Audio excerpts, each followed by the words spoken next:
7시 뉴스 제주에서는 새해를 맞아 제주 현안과 관련해 제주 지역 국회의원들과 직접 이야기를 나눠보는 연속 대담 마련했습니다.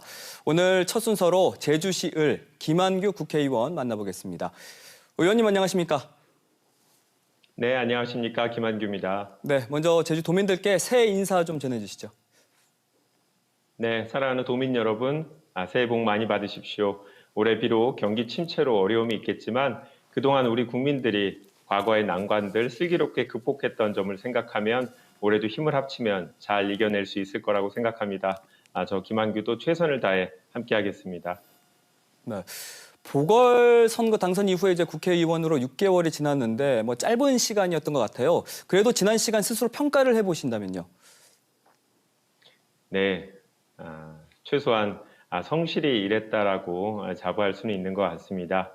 정무위 또 국회 예결위원회 또 여성가족위원회 위원으로서 국감을 통해서 정부의 부족한 부분을 지적하고 또 예산 편성에 있어서 우리 제주가 홀대되지 않도록 노력을 했습니다.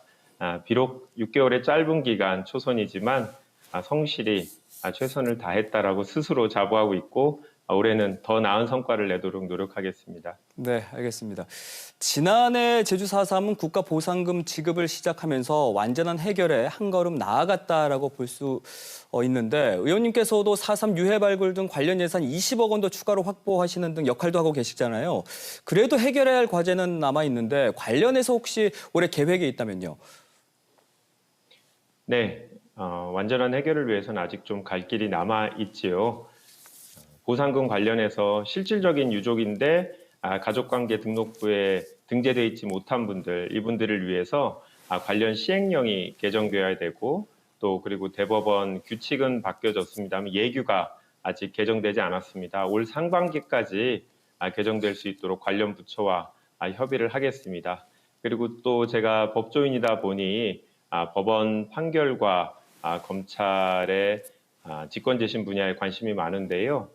무죄를 받은 분들이 형사보상을 신속하게 받아야 되는데 법원의 인력 부족으로 늦어지고 있습니다. 법원 행정처하고 협의했고 올 2월에 인사해서 인력이 충원될 수 있도록 요청을 해두고 답을 받아둔 상태입니다.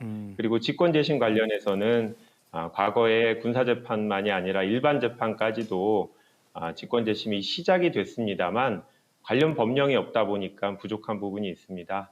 작년에 낸 법안이 올해 통과될 수 있도록 최선을 다하고 그 전에도 법원과 법무부, 검찰과 협의를 해서 관련 절차가 차질 없이 진행될 수 있도록 최선을 다하겠습니다. 네. 그럼 이번에는 의원님 그 지역구 현안을 좀 여쭤볼 텐데 구자읍 월정리에 있는 동부 하수 처리장 증설을 두고 추진이 불가피하다는 제주도와 또 이를 반대하는 주민들 간의 갈등이 계속되고 있거든요. 어떻게 보고 계신지요? 참으로 어려운 문제입니다. 국회의원은 행정부가 아니고 입법부이기 때문에 직접 결정은 할 수 없고 우리 도민들, 저를 뽑아주신 지역 주민의 의견을 제주도에 잘 전달해야 된다라고 생각하고 있습니다. 월정리 주민들은 물론 지역구 내의 다른 주민들도 의견도 듣고 있는데요. 네. 그동안 법원에 결정이 있어서 도에서는 관련 절차를 재개해서 진행하려고 하는 것 같습니다. 그렇지만 저는 이번에 예산 과정에서도 하수종말 처리장 국비 확보를 위해서 도가 계속 요청을 했는데 제가 지속적으로 요청드린 거는 법원의 결정만 믿지 말고 끝까지 우리 지역 주민들과 협의를 해서 원만한 합의안이 만들어지지 않으면 이게 차질 없이 진행되기 어렵기 때문에 끝까지 노력을 해달라라고 부탁을 드렸고요. 얼마 전에 우리 도지사님께서도 이 방송에 나와서 계속 면담을 하고 노력하겠다고 하셨는데 제주도에 계속 그런 요구를 강하게 하고 있는 상황입니다. 근데 보궐선거 당시 의원님께서는 대안을 모색하겠다라고 하셨거든요. 그렇다면 지역구 국회의원으로 좀 중재하는 모습도 좀 보이셔야 하는 건 아닌가 아쉬움을 나타내는 분들도 네. 계시더라고요. 네, 충분히 이해합니다. 실제로 그런 불만들을 얘기하시는 분들도 있고요. 그래서 제가 제주도와 또 직접적인 당사자는 아닙니다만 시하고도 계속 얘기를 하고 있고, 뭐 중재라는 게 꼭 한 자리에 모여서 뭐 그분들하고 한 자리에서 의견을 개진하는 것보다는 저는 일반 지역 주민들이 잘 전달하기 어려운 그분들의 얘기를 도에 전달하는 게 국회의원으로서 역할이라고 생각을 하고 네. 그런 면에서 노력을 계속 하겠습니다. 그럼 다음 질문으로 넘어가 보겠습니다. 이제 원도심 활력 복원도 중요한 공약인데 건물 보존이 필요한 지역과 새로운 이 높은 건물이 필요한 지역의 용적률을 교환하는 방식인 용적률 거래제를 활성화하겠다라고 하셨지 않습니까? 네, 맞습니다. 그 부분은 국토교통부하고 여러 차례 협의를 했고요.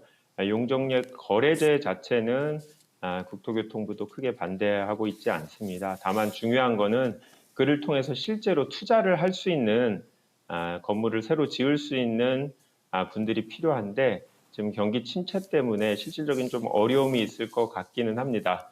그래도 그 부분은 계속 법안이라든지 제도 개선을 위해서 노력할 거고요. 또 한 가지는 이 기존의 건물들을 제대로 활용하는 방안에 대해서도 지역 주민들의 요구가 상당히 높다는 걸 확인을 했습니다. 네. 서울의 힙지로라고 요즘 부르는데 을지로가 기존 건물들을 활용해서 새로운 사업들, 가게, 뭐 식당 이런 카페들로 여러 관광객들이 몰리는 그런 인기 장소로 바뀌었는데 우리 원도심도 그런 부분들을 이제 방안으로 모색할 수 있지 않을까 싶어서 관련 예산 확보하기 위해서 정부 부처하고도 협의를 하고 계속 노력을 하고 있습니다. 네, 기존 건물을 활용하는 방안도 고민하고 계시고요. 그리고 또 지역구와 관련해서 의원께서 변화를 주고 계신 게 있다면 소개 좀 해주십시오.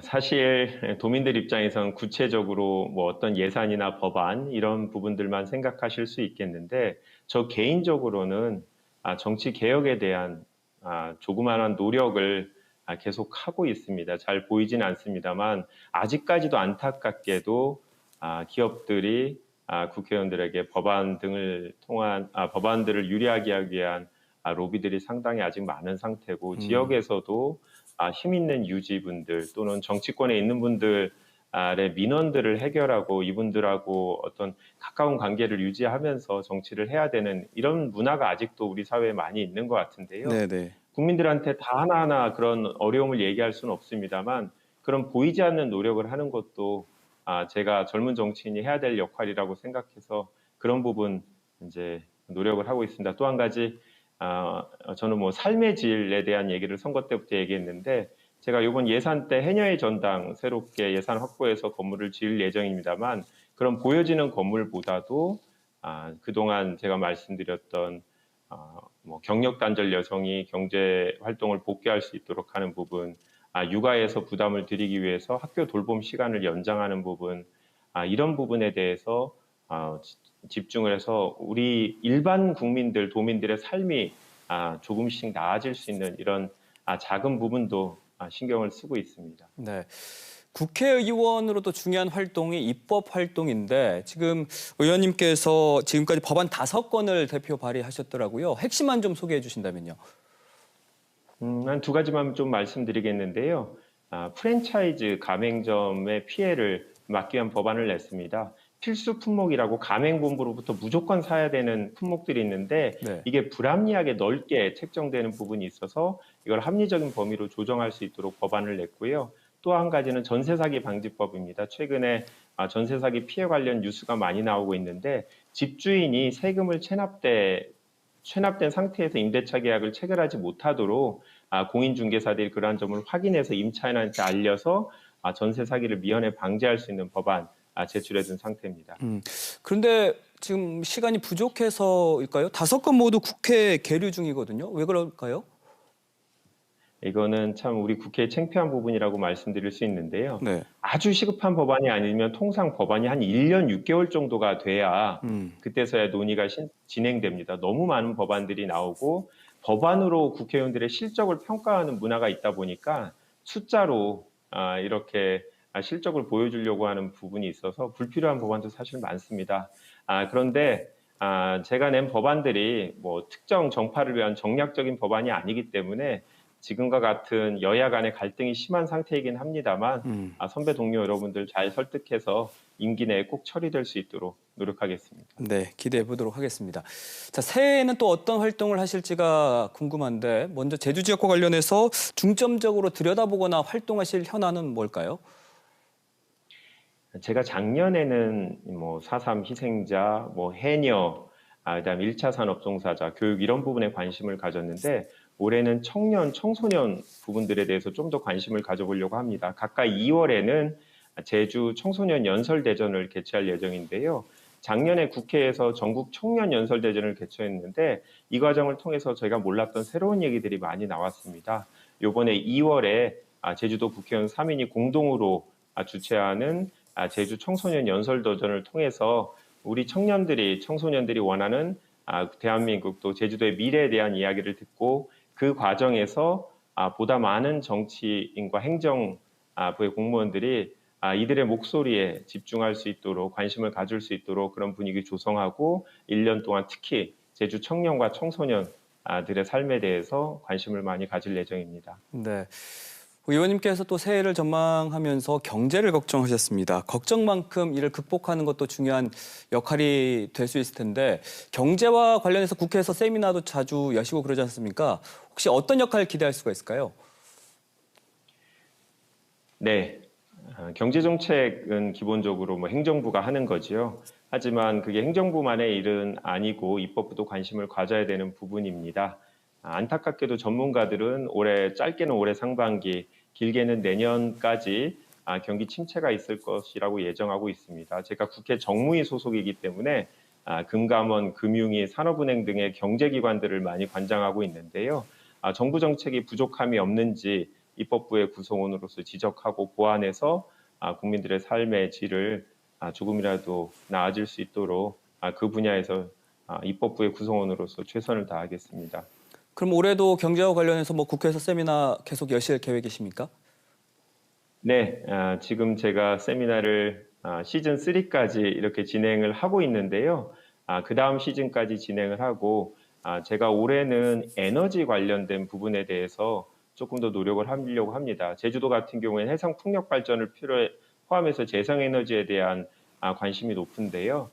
지금 우크라이나 전쟁으로 인해서 에너지 가격 상승으로 지금 경제에서 에너지가 차지하는 비중이 높아서 올해는 그런 분야에 관심을 갖고 계속적으로 민생은 경제다라는 생각으로 경제에 관심을 많이 가질 예정입니다. 네, 알겠습니다. 그럼 마지막으로 혹시 도민들께 전하고 싶은 말씀 있으실까요?